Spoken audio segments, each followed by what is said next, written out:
Hey superstars, welcome to the Get Rich Without Being a Bitch podcast, and I am your host Vanessa for this journey.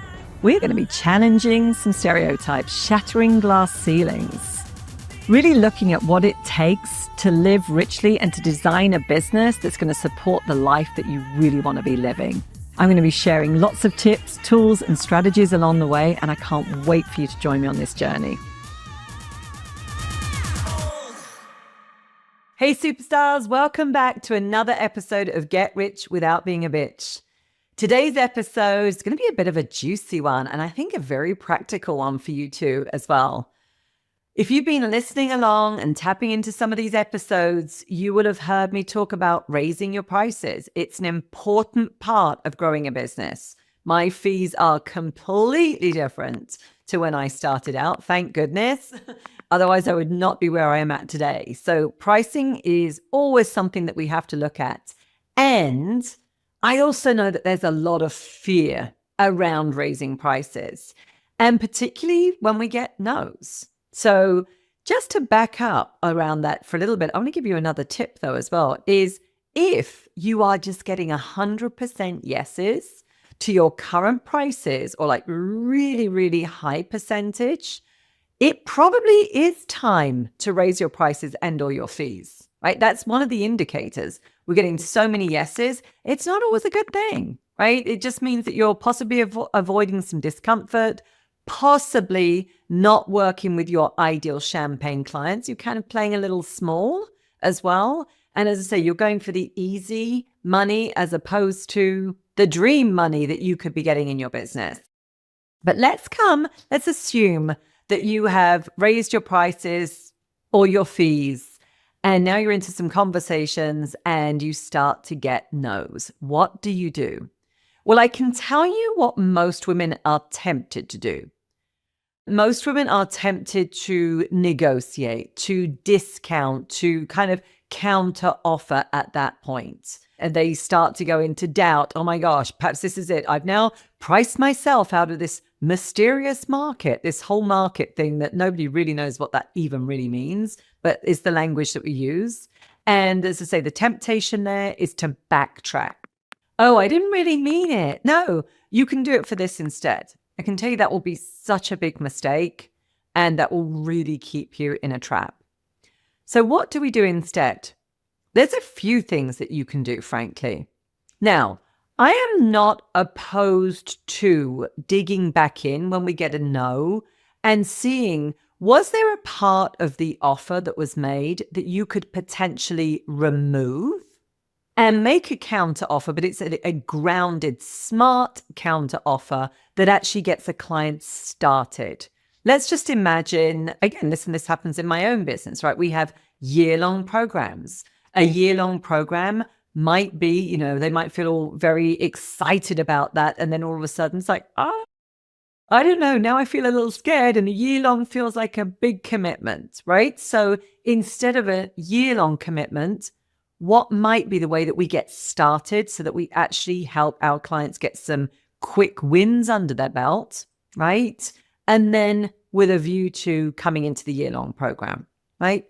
So I'm not opposed to that, but we have to be very strategic. We have to know, A, this is a perfect prospect for us. Therefore, we believe it's a champagne client, certainly longer term. We are removing something. We are not keeping the offer the same and discounting. We are removing a part of the service with a view to getting a client started and or a quick win so that we can build that trust in the relationship. And again, we believe that we're going to be serving them longer term, because I have no desire in my business to make counter offers to be transactional, right? That we just end up working with lots and lots of clients like that, and then we're not developing those long-term relationships. So that is definitely one way to approach this. Another way to approach this is sometimes it's about you getting more comfortable with that price objection. So sometimes somebody says no, and we just take it at face value.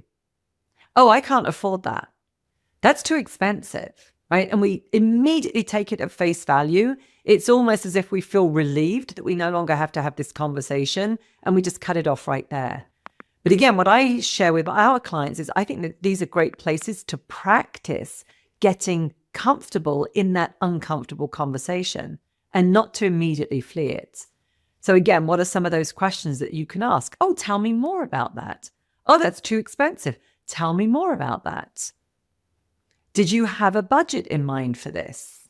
Right? Let's start to get some of those numbers on the table. Oh, this is really expensive. Oh, that's interesting. Expensive compared to what?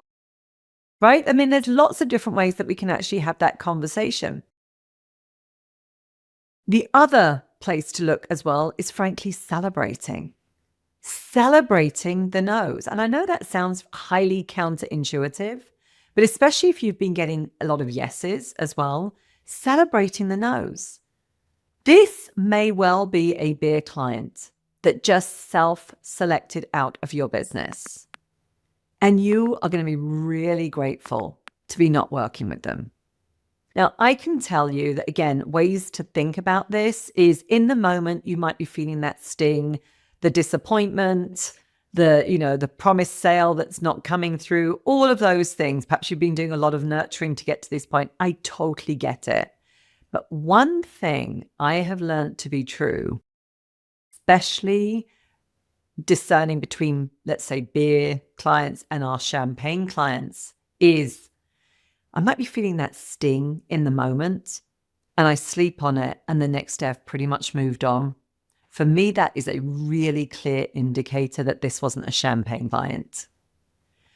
And if that person is still top of mind for me, and this actually happened to me recently, and they were still top of mind, and I really felt that connection and that deep desire to work with them and to know that we could do really great work together, that didn't go away.